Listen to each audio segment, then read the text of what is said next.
Ya, pemirsa, belum lama Roy Suryo berkunjung menemui SBY dan menyerahkan buku yang dikarangnya yang heboh itu, buku tentang Jokowi. Kemudian Roy menyinggung tentang cawe-cawe dan dinasti. Roy mengatakan bahwa dinasti itu boleh di partai. Ini betul-betul hal yang membingungkan. Karena bukankah demokrasi itu dimulai dari partai? Kemudian keanggotaan partai itu kan cukup beragam. Karena itu pada video ini kami mengemukakan beberapa potongan video lama ya, untuk menjadi kenangan yang terkait dengan pencalonan AHY sebagai Gubernur DKI Jakarta dan pencalonan AHY sebagai bakal calon presiden, wakil presiden pada pemilihan umum tahun 2024. Pasal satu lagi, di tengah isu Jokowi, ijazah Jokowi palsu ini polemiknya, sikap SBY sekarang gimana tuh? Ya, beliau wait and see, ya. Beliau masih tetap kritis. Beliau juga kemarin ketika ada beberapa hal yang harus beliau melakukan posting Twitter, X ya, beliau juga melakukan postingnya. Pak SBY masih tetap sama seperti SBY yang saya kenal, dan beliau malah justru bagus ya, tidak pernah cawe-cawe. Beliau meneruskan hobinya yang kemudian itu justru bermanfaat bagi masyarakat. Saya 2 kali ikut acara beliau. Yang pertama ketika ada pembacaan puisi karya-karya dari beliau, yang kedua itu di JKS ya, yang kedua ketika beliau bersama dengan teman-teman seniman ya, waktu itu mengadakan pameran lukisan teman-temannya dan beliau sendiri itu di di daerah tengah kota. Gitu. Ya, oke. Gitu ya. Jadi itulah harusnya kalau seorang udah lengser itu ya sudahlah gitu. Jadi seperti beliau itu ya nggak usah cawe-cawe, apalagi ikut sortasi ya. Dan kalau dikatakan, oh ini sekaligus ya, ada termul yang mengatakan ini nggak ada yang namanya dinasti. Coba lihat, Bu Mega kan juga dinasti. Ya kan, lihat anaknya kan jadi di partai. SBY juga dinasti, Surya Paloh juga dinasti. Lihat, dinasti itu boleh kalau di partai. Ya, partai itu kan milik kelompok ya. Tapi kalau dinasti diterapkan di negara seperti yang dilakukan Jokowi itu, ya terserah dia. Kalau mau dia dinastinya di PSI, di Partai Gajah, partai yang nggak punya ijazah itu terserah aja.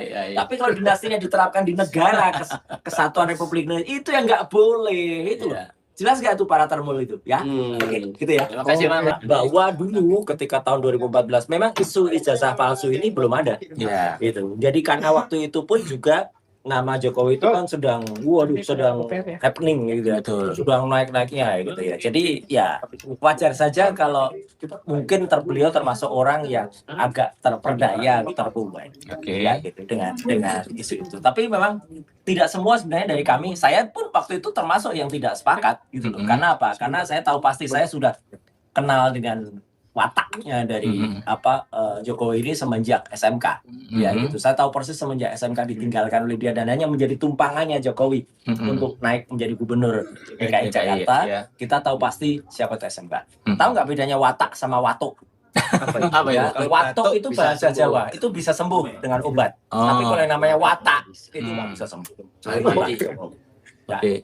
Jadi artinya Pak SBY itu ketika dia mendukung Pak Jokowi itu dia terperdaya juga ya? Iya. Dan beliau itu sebenarnya netral kok, dua-dua. Makanya beliau kan mengatakan waktu itu, kami pun waktu itu ketika saya masih ada di partai itu ya, saya sudah 5 tahun di partai itu pun diminta untuk bersikap netral. Netral itu artinya tidak memilih Pak Prabowo, mau memilih Pak Prabowo boleh, mau memilih Jokowi boleh. Iya. Nah, Pak Mas Roy, ini kan jalannya Mas Roy teman-teman untuk membuktikan ijazahnya Pak Jokowi ini kan kayaknya menjalani jalan berliku-liku, berbatu-batu gitu lah. Berat banget. Pernah nggak ngobrol sama Pak SBY, tolong dong ini bantu kita atau gimana gitu? Nah, pada saatnya nanti akan saya ceritakan. Sekarang kita akan jadi jangan. Tapi sikap Pak SBY sendiri gimana sekarang? Sikapnya bagus dan sikapnya beliau senyum ketika menerima buku Jokowi Sweat Paper. Udah terima ya Pak?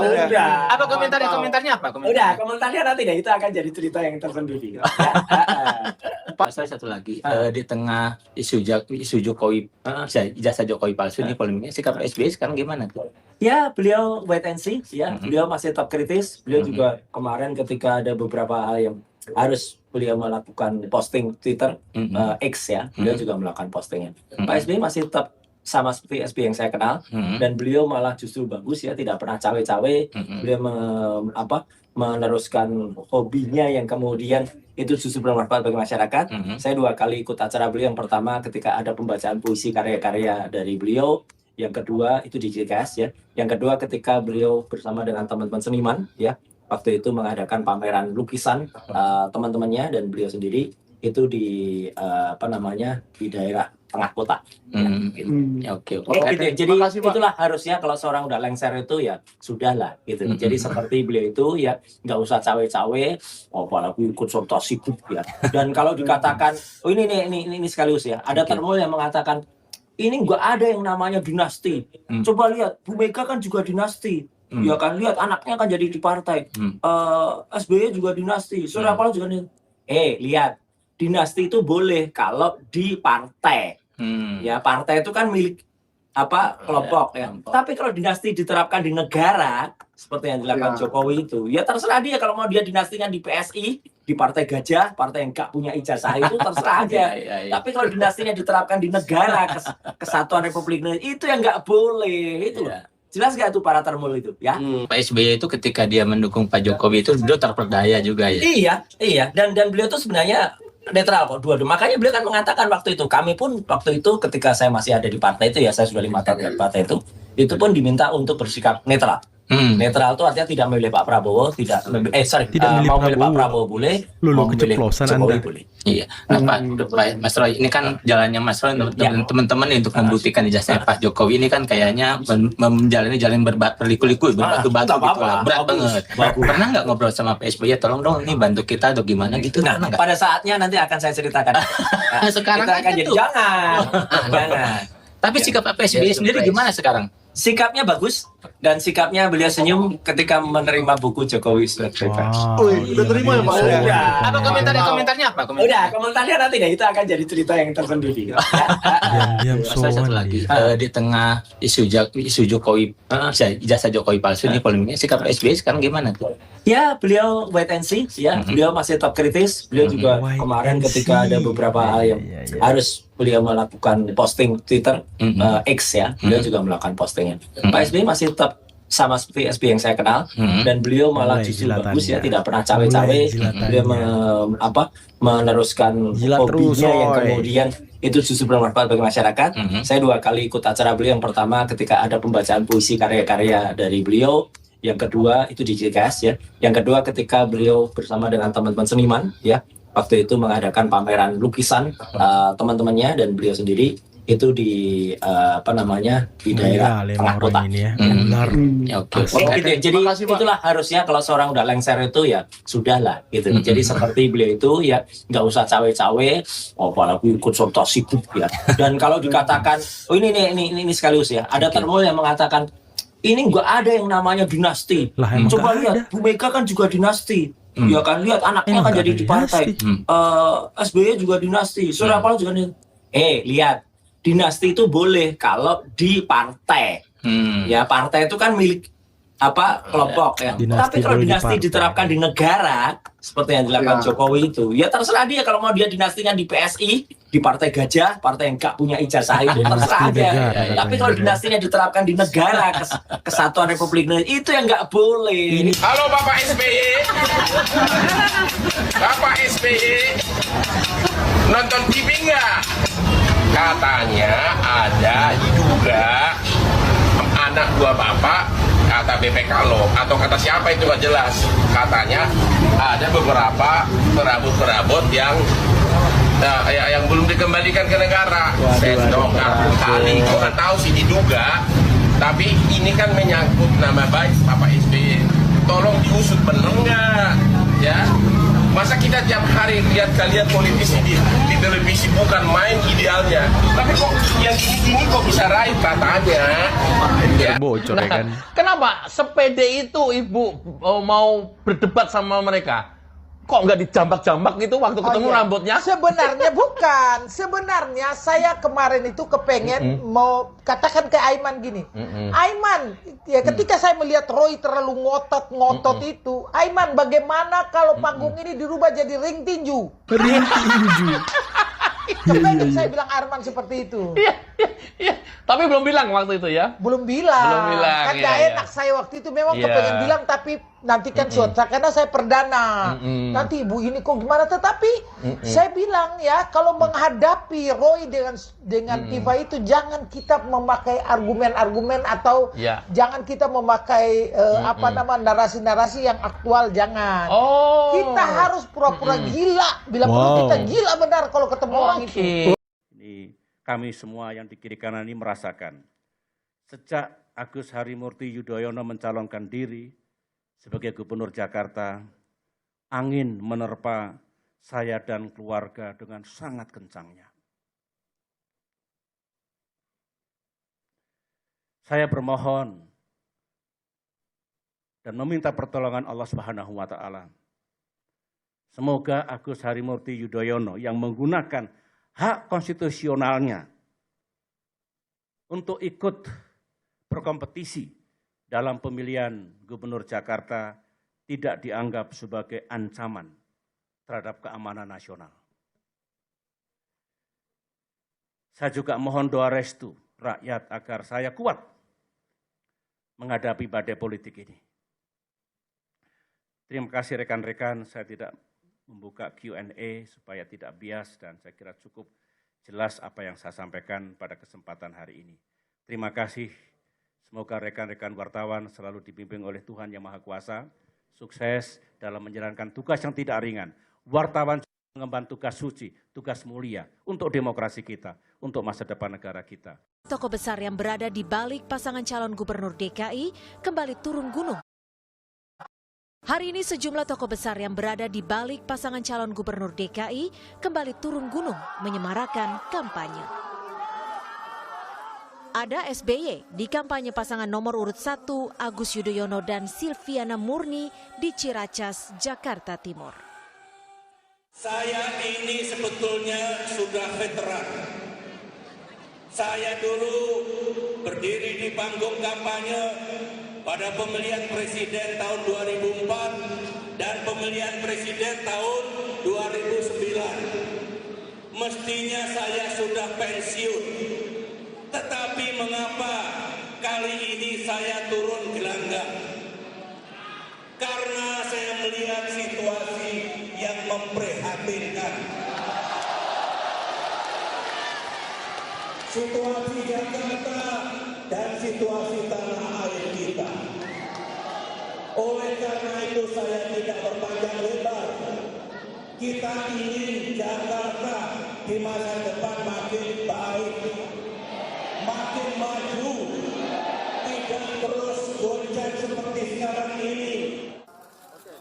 Demi mematangkan strategi pemenangan Agus Silvi, SBY bahkan mengumpulkan anggota DPRD DKI Jakarta dari 4 partai pengusung. Hari ini kita telah melaksanakan pemungutan suara dalam rangka pemilihan Gubernur DKI Jakarta dalam keadaan yang baik, aman, dan lancar. Namun seperti halnya kompetisi-kompetisi lainnya, pasti ada menang dan ada yang kalah. Ada suka, ada duka. Itulah realitas kehidupan.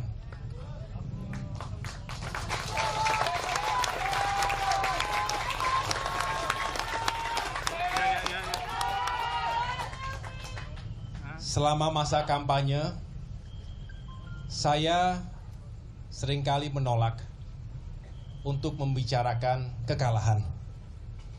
Karena saya punya prinsip pantang untuk berpikir kalah sebelum perjuangan berakhir.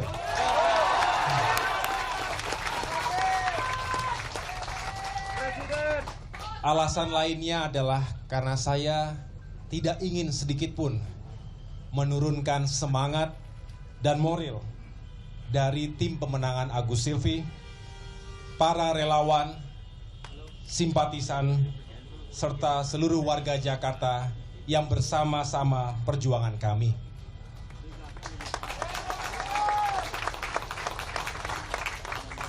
Justru saya berupaya setiap saat untuk memompa semangat juang. Seringkali saya memimpin sendiri yel-yel misalnya. Seringkali saya mencoba membakar semangat dalam sebuah kebersamaan.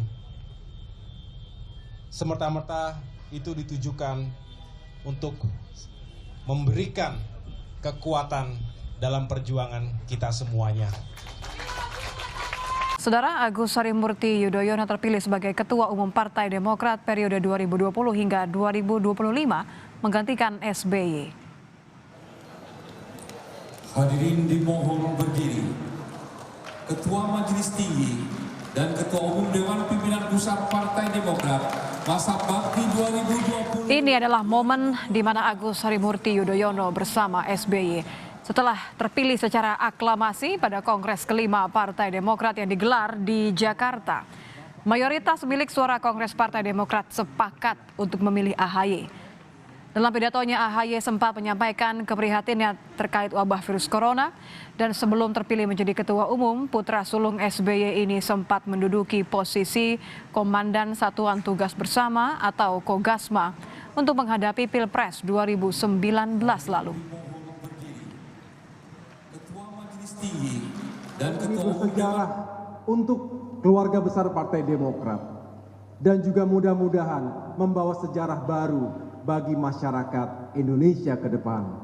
Walaupun di tengah-tengah kondisi dunia dan negara kita yang penuh dengan ujian, cobaan, dan musibah. SBY di kediamannya di Cikeas 25 Agustus lalu. Kan kepada saya didengar oleh semua bahwa awal September ini, berarti hari-hari sekarang ini, akan mendeklarasikan koalisi ini dalam kapasitasnya sebagai capres. Berikut capres dan cawapres yang telah selesai diputuskan. Ini bukan informasi, ini fakta. Benar ternyata Anies AHY yang hampir matang untuk diluncurkan dan banyak diketahui oleh masyarakat luas, itu terbukti bisa digagalkan. Pres yang hendak diusung oleh Partai Demokrat. Oleh karena itu tepat kalau kita segera mengambil sikap dan merespons apa yang terjadi 3-4 hari yang lalu itu. Untuk diketahui oleh para anggota Majelis Tinggi bahwa yang ingin saya sampaikan ini adalah sambutan pengantar. Dan ini akan diikuti oleh kader Demokrat di seluruh wilayah Indonesia melalui live streaming YouTube. Dan nanti setelah ini selesai, kita break dulu untuk masuk kepada seksi pembahasan Majelis Tinggi Partai. Tadi malam, sebagaimana saudara ketahui, Sekretaris Jenderal Partai Demokrat telah mengeluarkan press release. Saya yakin yang membaca terkejut, tidak menyangka ada prahara seperti ini, dan ternyata bukan hanya kader yang merespon sampai dini hari, tapi juga masyarakat luas.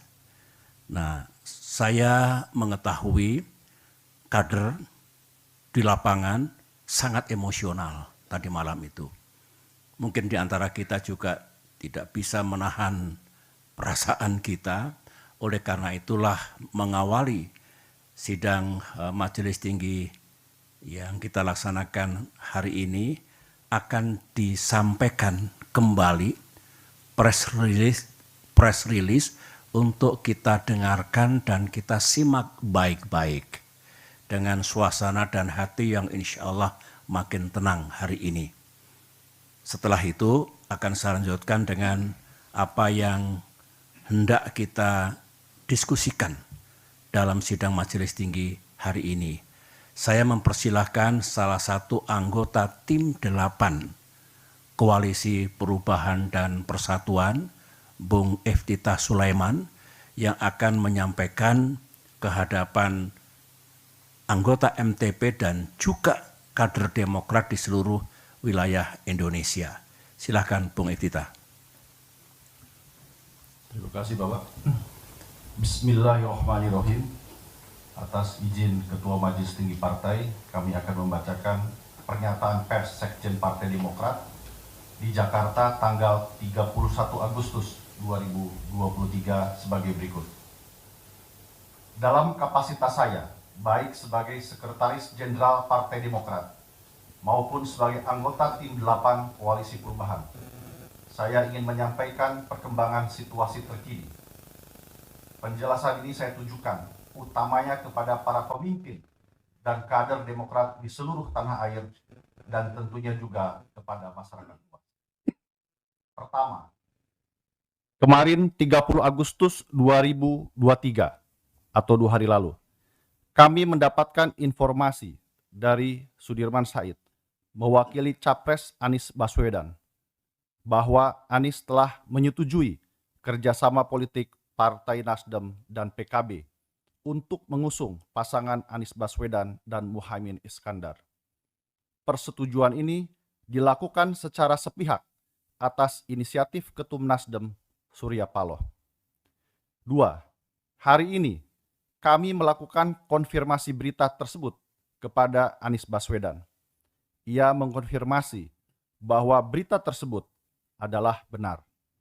Demokrat dipaksa, dalam tanda petik, menerima keputusan itu atau fait accompli.